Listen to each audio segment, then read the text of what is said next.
In today's tech video, I'm going to show you guys how to fix the Netflix error code that comes up as TVQ-PB-101.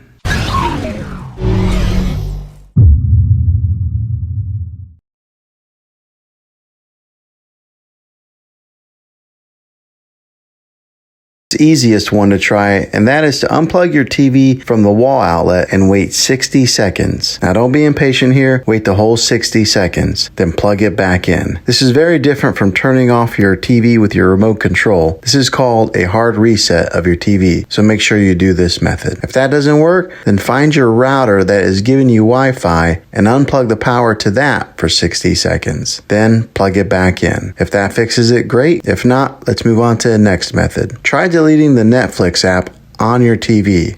Go to wherever the apps are located on your system and remove the app altogether. Then reinstall the Netflix app again. After you reinstall it, you might have to log back in with all of your credentials, but hopefully this will work. And if that doesn't work, I recommend buying an affordable Roku stick or Apple TV 4K or an Amazon Fire Stick and use that as your main streaming player. You'll be able to access Netflix and any of those systems. I'll put links in the description down below of where you can get one. Well, hopefully this video was helpful. If it was, go ahead and throw a thumbs up and hit that subscribe button. I make tech videos all the time, and I would love to have you back in the next one. Take care.